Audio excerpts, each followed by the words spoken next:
I have an uncle that used to work as a ranger in Michigan. He's gone through nights of tigers, loose in a campsite without a working flashlight, drunk guys drowning in the rapids, and kids found dead or hypothermia cradled peacefully at the bases of tall pines. But he never seemed disturbed when telling these stories. He saw it as just a part of the job. He took me and my middle brother on a walk through my grandparents' woods one evening, while all the adults made dinner. The other two boys were completely occupied with a video game that was only two-player, and so our uncle decided that he would give us two some special attention. Especially to me, as being the only girl, I would get excluded from a lot. We watched for maybe 15 minutes before my uncle stopped dead at the swamp area in the woods, a place we went to often to hunt for mushrooms in the summer. But right in the middle of the soggy forest fluke was a 10-foot spiral staircase that none of us could ever remember being there before.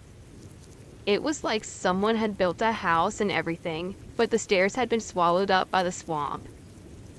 At the top was a very small landing where a welcome mat and carpet sat, completely clean and untouched from what we could tell.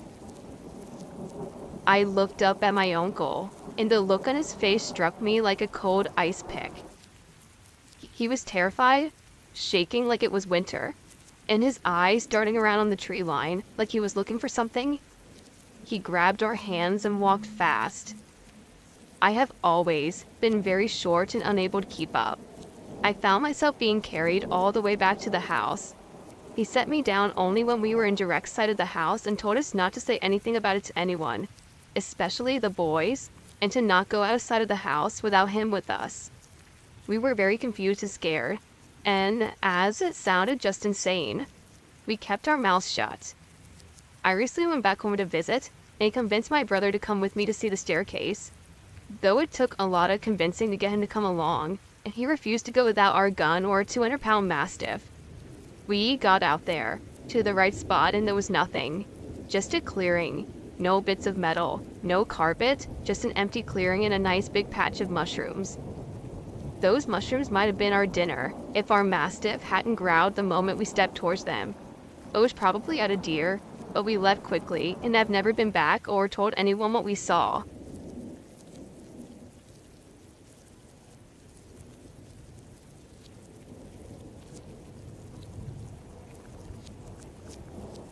When I was around 10, I was playing at a state park with my cousin, who was a year younger than me.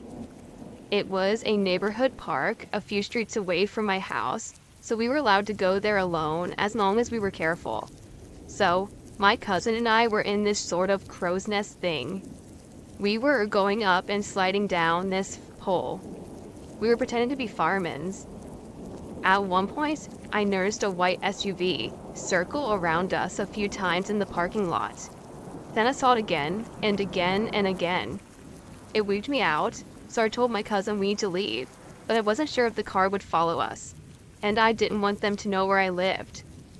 At a certain point during this car circuit around the park, we would be obscured from its view by trees and buildings, so I waited for the car to reach that point, and then we hightailed it out of there. It's kind of sad because I love going to that park.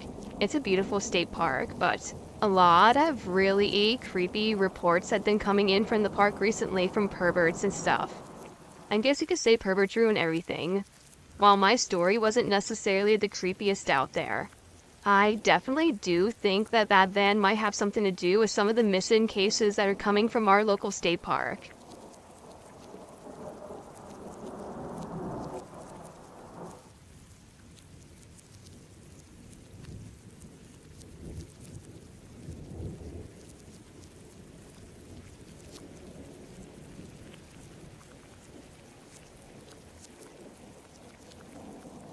Growing up, every summer in July and August, my family would get together to camp out for 2 weeks at White Lake State Park in Tamworth, New Hampshire. Some of my best childhood memories were made there. Rollerblading, Nerf gun wars, flashlight tag, and water balloon fights with my cousins and neighboring kids in the campground. When I was around my late teen years, my family stopped gathering together to camp out after my grandmother passed away. One of the last years I was there, This one particular memory has stuck with me. A little over 10 years ago, I was 16 years old. It was around 10 p.m. at night when I noticed I had one missed call on my phone. My family was sitting around the campfire cooking s'mores and sharing some laughs, so I decided to go off for some privacy to return the call. I took a long, narrow trail that winds in between other campsites that at the end leads up to the bathroom. I wasn't going up to the bathroom. I just wanted to find an empty campsite and sit at a picnic table to make my call. There were plenty of lows, since this whole side of the campground where I was heading was vacant. There were no other campers nearby in that area. It was quiet and dark, so I chose a campsite. I sat down at the table, and the lights from the distant bathroom from up on top of the hill behind me were illuminating my surroundings just a little bit. I called my friend and was carrying on a conversation for around 20 minutes. As I'm sitting there, staring straight ahead, I see a silhouette coming down the road in front of me. This figure is coming towards my direction, where all these empty campsites are. I could see it was a person. It's not that unusual to see people strolling through the campground for a late night walk. The people I usually see have flashlights though. This person did not. I wasn't creeped out at this point. There's no reason to be. I was just watching curiously. As the person got closer, I could see a better outline that it was a man I was looking at. I also noticed his pace slowed down. I kept my eyes fixated on him as I continued conversing on my phone call. A minute or two passes and now he stopped moving. He's just standing there in the road looking straight into the campsite where I'm at. I don't know if I knew him or if he could see me clearly. He was staring at me, and I was staring right back at him. He was a little heavy-set and tall. I could also make out that he was wearing the light jacket. I couldn't see much for facial features, but I would guess I was staring at a man in his 30s or 40s. Alarm bells were going off in my head now. My mind had turned to mush at this point. I'm frozen, and I was no longer listening to what my friend was saying on the phone. I was on a stare-off with this guy. Then he started moving again. He was tiptoeing towards me, very carefully, like he didn't want to make noise. He put one foot in front of the other, leaned forward in a slight hunched form. It looked like he was about to charge towards me. In that moment, I snapped out of that mushy frozen state and leaped off the picnic table and started running through the campsite back towards the trail. Thud, thud, thud. I could hear him trampling behind me. Leaves scuffling, heavy set footsteps. Footsteps were getting louder and louder and closer. I made it back to the narrow trail. Once he got close to where I about was, I heard the sound of twigs snapping and a oof noise that came from the man, which I can imagine maybe it was him tripping or almost tripped or maybe got face slapped by a tree branch. Most likely, he wasn't familiar with the trail like I was. Whatever the reason was, it caused him to stop chasing after me. I didn't stop to look back. I just kept running until I made it back to my family's campsite. When I got back, they were still sharing laughs and smiles by the campfire. I broke down crying and I was trembling. I explained what had just happened. My aunt spoke up and said, "Oh geez, he probably thought he knew you and was coming to give you a good scare as a joke." She dismissed me. My cousin chimed in and said, "Yeah, he probably stopped running after he realized he didn't actually know you." They all chuckled about it and changed the subject. I think I was dismissed because no one wanted the good vibes of that night to be ruined, really, and the fact that I'm just a socially anxious person in general. I'm very cautious and sigh. For that time being, I let them convince me that I was just overreacting and overthinking. But I am here years later looking back and shaking my head over this. I wish I was taken seriously. But other than that, nothing really happened. It was still a great trip, and it was still well time spent with family. My experience makes me think twice about going for a walk on myself, though. I carry pepper spray and a MIDI keychain alarm on me now.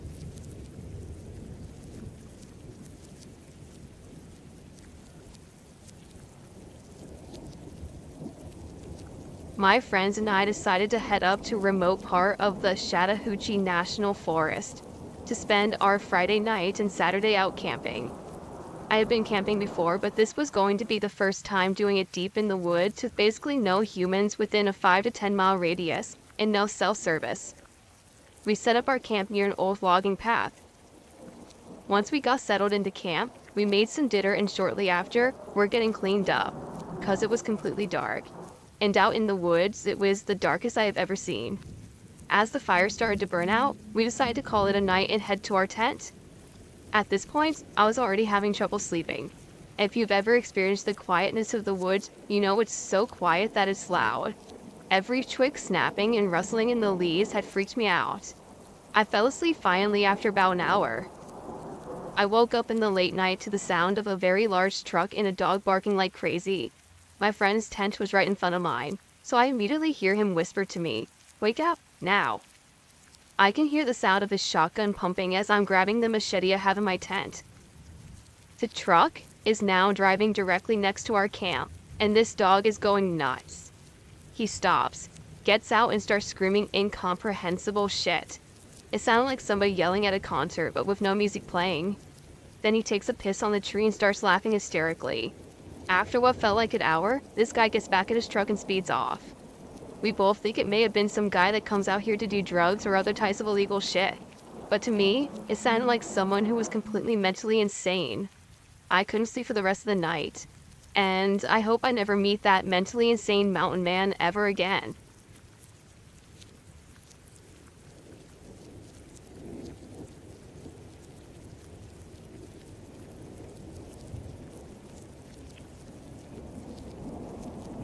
In the 90s, before everyone had cell phones, my Girl Scout troop was camping in a state park when a terrible thunderstorm came through the area.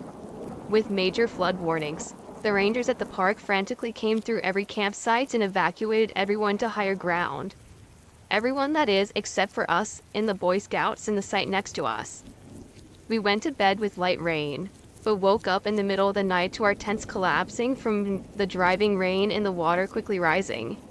The Boy Scouts, they were 12 to 16 years old. We were 7 to 9 years old in ours, helped us quickly pack our sights into our cars. Unfortunately, the roads were too dangerous to drive on because we couldn't see how deep the water was, and we didn't know if any sections of the road had been washed out. We abandoned all the vehicles that used the map that scout leaders had to find some place that wouldn't be flooded. A few miles away, there were treehouse cabins that were built around a tree and lofted 15 feet in the air. It was decided that we needed to move quickly, and that was our best shot.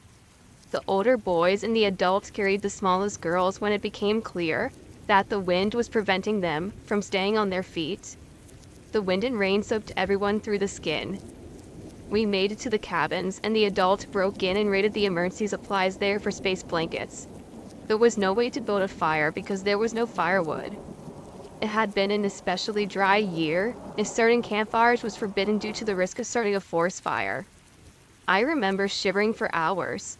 All of us girls in the middle of a huddle on the floor with the Boy Scouts on the outside trying their best to keep us warm. One of the boys asked if we knew any Girl Scout songs, either camp sounds or more of a Girl Scout thing than a Boy Scout thing, or they were just humoring us. We sang every song we knew, and the leaders taught us a few more that they had learned. At some point, we were convincing the boys to sing in rounds with us. Morning came and the rain slowed down to a light drizzle, and a ranger showed up assessing damage to the park. He discovered us and immediately drove us to get help. They returned with a bunch of trucks and all-terrain vehicles. They drove us to a location where doctors were on site to evaluate us. It was sheer luck that none of us had anything worse than the chills. It could have been worse than it was, and they were unbelievably lucky to have survived it all. We could have easily died in our sleep if the flood had come through all at once instead of slowly rising. If the Boy Scouts hadn't been there, then us small girls would not have been able to hike out of there safely. If we had to try to drive, we would have been washed away.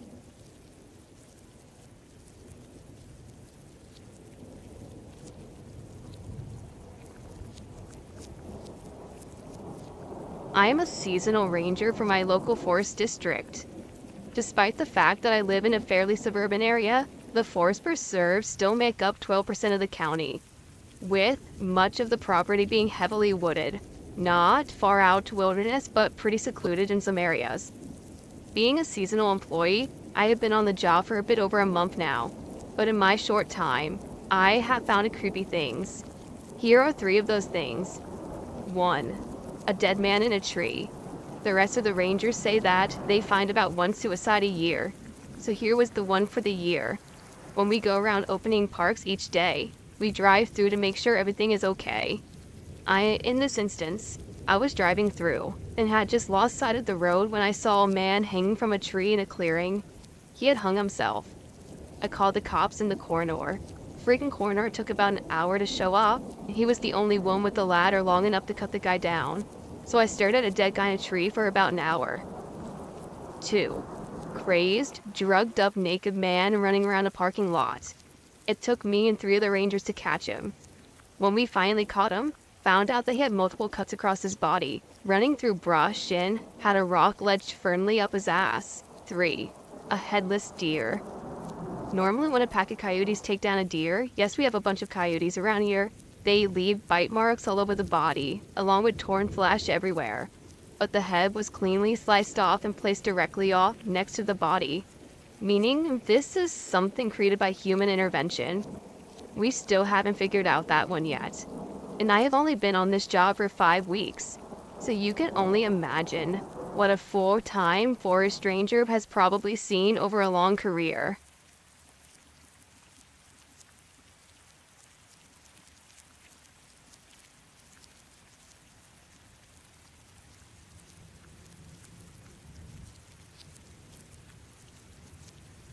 This happened in either 97 or 98. The memory came flooding back to me several years after my father passed in 2007. It was not a suppressed memory. It was more like a decade or more of life got in my way and I forgot about it. Anyway, I live in the Midwest, and it was either December or January. It was the time of year where high school is in season, but college is not, so just before Christmas or possibly early January. I know because my brother was home from college, but I was cheering basketball games at the time. My dad was driving me from home from cheering at a varsity basketball game. It would have been after around 10:30 p.m. and either a Tuesday or a Friday, since that's when the games were. We live in the country, and I do remember it was cold and a brisk night. There was snow on the ground and the moon was really bright and the snow was almost sparkling. We came down our country gravel road and came to the top of the hill where all of our mailboxes were. Dad wanted to stop and get the mail. To the right, there are other mailboxes, and to the left is an expansive farm field. There is no other way to put it, but to the left, there was a large, cylindrical object hovering at a slant over the cornfield. The side tipped downward maybe 5 feet off the ground. There weren't any light signs, and it made no sound. I think we kind of gaped at it for a while, and then we were like, what the fuck is that? I remember my dad saying that he was going to ask the farmer who owned the land if he had bought any new farm equipment. Mind you, this was the dead of winter, and no one would have been in the field with their farm equipment, let alone one that floats middle in the air like that. I remember saying to him, "Dad, that's no piece of farm equipment." And he was like, "Yeah, I know. Let's get out of here," and roared his little Ford Ranger off into the night down to our house. On the very short rest of the way home, we were like, oh my god, we have to tell my brother and mom when we get home. However, when we got home, my mom was experiencing a severe gallbladder attack. She had been having gallbladder problems for a while, and we didn't have any health insurance, so she had been putting off getting it checked out. Push came to shove, and that night we had to take her to the ER, and she had to have surgery, and this whole crazy experience got lost and was never talked about again. My dad passed in late 2007, and several years after that, like I said above, memory came back to me like a flood. Unfortunately, now I can't ask him about it if he remembers it too. I did work my way around, asking my mom if dad ever mentioned anything to her over the years, and she said no, he hadn't. I really wish that I would have remembered before he passed so I could have asked him more. Frankly, that he was still here to ask today. It really bothers me and I really want to know what he remembers from that night.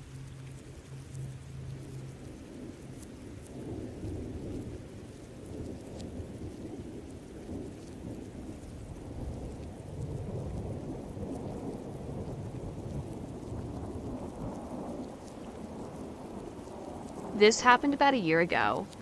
I was 15 at the time, camping with my family, and also a good friend who we will call Zach, who is the same age as me. We were out camping in a campground called Miquelin Lake, which is a campground in central Alberta, Canada.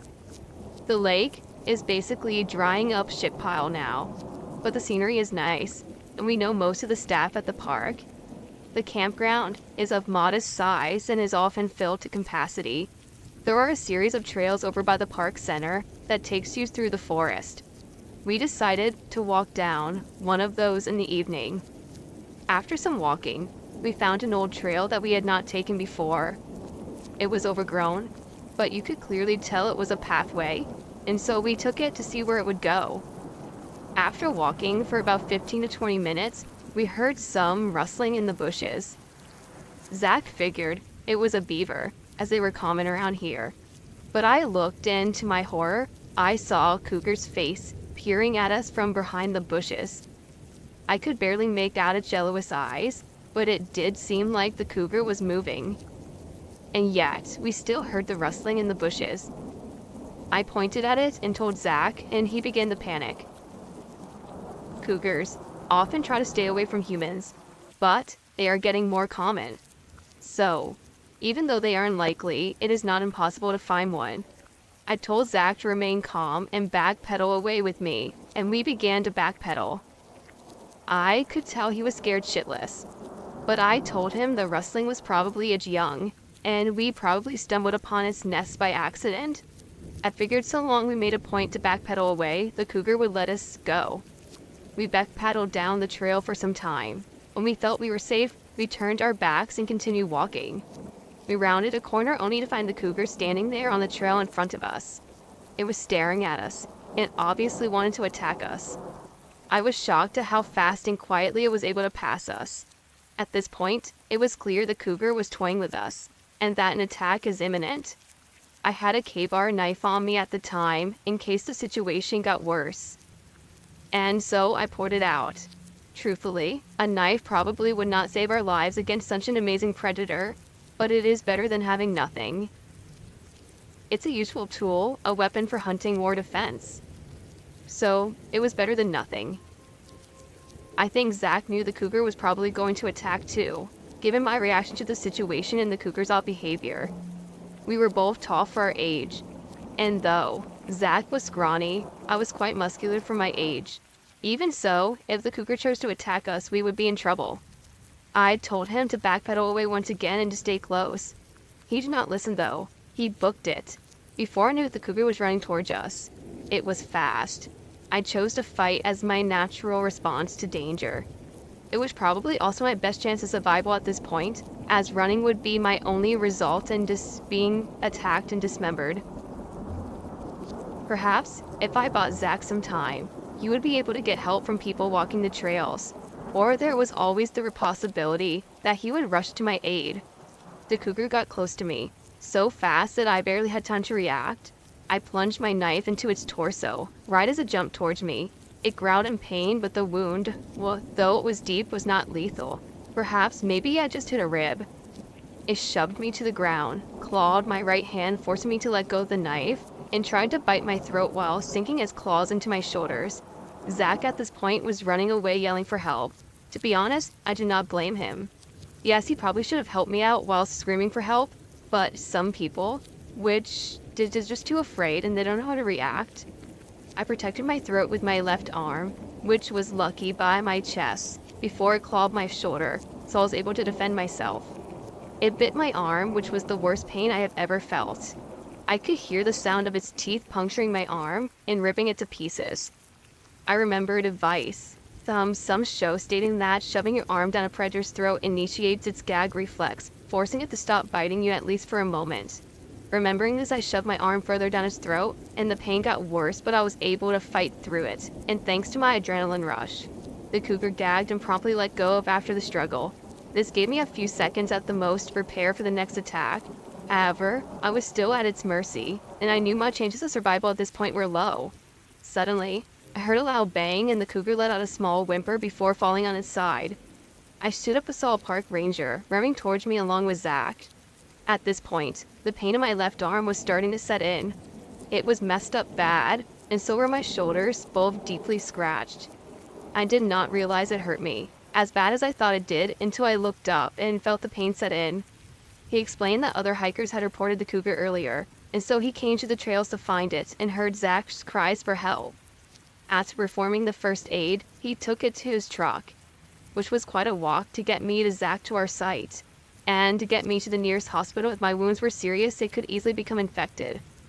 My parents ended up driving me there as the ranger could not leave the campground on duty. Leaving Zach in the trailer at our site, Zach was shaken, but he was amazed that I was still alive. I needed stitches for my shoulders to my left arm, which to this day is still damaged permanently, but it could have been a lot worse. It was a very terrifying moment in my life, and I could have easily died there. Later, after I was treated, I talked to an expert from the park. He told me that the cougar attacked us because it was in pain, and we approached its nest, and it had porcupine quills in its throat. He said that it probably would have left us alone if we did everything right, at least initially. If it wasn't for the quills in his throat, we probably never would have been attacked at all.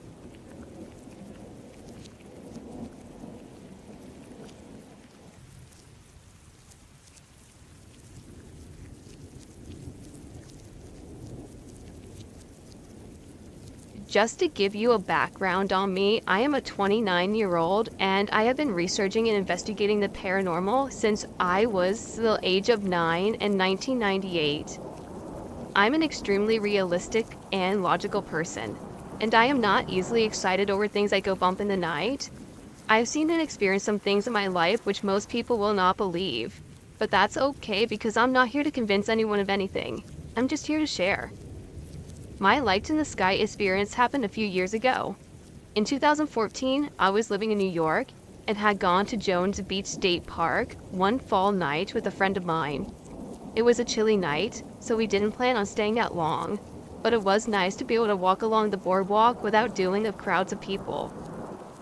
We had stopped at a covered picnic area to sit down and chat. The night was clear enough to see the stars, which can sometimes be difficult with all the light pollution on Long Island.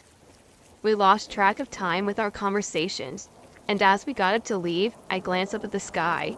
I love the stars, and noticed something.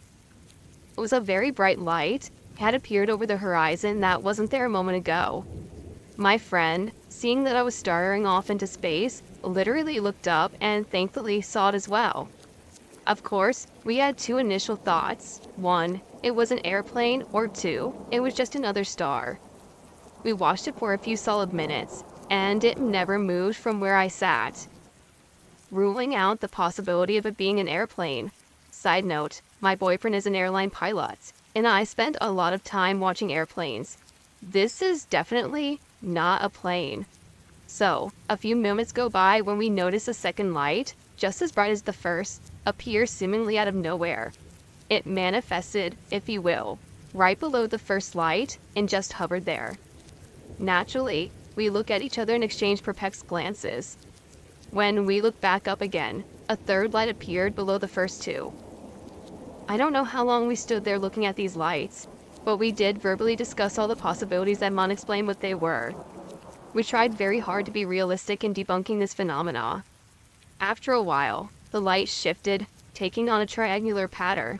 Again, we stood, mesmerized, and watched. They did not change positions again. After that, it felt like forever. We finally decided that we should leave. It was starting to get late, and we started to walk away, assuming that when we looked back the lights would be gone. They weren't. They stayed right there in the sky, in that triangular pattern, for almost our entire walk back to the car. Only when we reached the park exit did they disappear. We do believe what we saw were UFOs, though I'm not 100% comfortable labeling as an alien per se.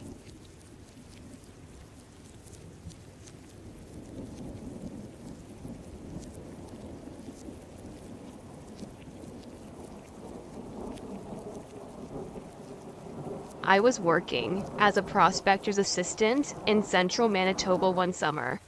We were doing a helicopter-assisted magnetic anomaly investigation. Best summer of my life. There's nothing like ringing in your ears, dissipating after the helicopter has dropped you off, and slowly increasing volume of the bugs taking its place. You know for sure you are in the middle of nowhere. It was the last day of our campaign. This was a little piece of the property close enough to a road that we didn't need a helicopter. It was a low-priority target and was saved until the end. We had kicked so much ass during the high-priority targets, we decided to do this one on the last day just for an easy in and out of the bush. Around 9 a.m., we heard yelling in the bush, which was odd. Nobody else should be out here. We kept on grabbing samples, and it's in the back of our mind. Around 11, we hear it again. It's a little closer this time though. We cut back and call out again, but it was silence. Now, through our travels of this 30-kilometer piece of property, we came across many pieces of animal evidence. Deer, moose, and rabbit droppings were everywhere. A few carcasses here and there. Bear tracks and bear feces were seen a few times, but nothing prepared us for what happened next. Around noon, we were in an old blast tool from the 80s. Prospector Dave told me he used to have a blasting license and that blowing shit up in the middle of nowhere is really fun while drinking beer. It's his favorite pastime as a prospector. They changed the laws a few years ago though, so now they can't do it because it caused way too many forest fires. We were facing due west with our GPS on some rocks, getting the most precise UTM it could, when we hear an earth-shattering, bone-chilling howl. I looked at Dave and he turned so white, he was almost green. I picked up the GPS and put it in my belt and unclipped my bear safety spray. Then, at our 9 o'clock facing due west, another wolf. Then another at our 10, and another, all the way to our 4. Dave calmly said, "We need to leave, but you cannot run. If you run, you die." We left most of our sampling shit there. We also carry these modified steel sledgehammers for breaking rock and scraping moss. Most useful durable thing I've ever had. It's at the ready along with my bear spray and we walk. Longest walk of my entire life. We didn't say a word and I didn't hear anything, but I'm positive they followed us back to the road and into the truck. We drove back to town and proceeded to get thoroughly drunk.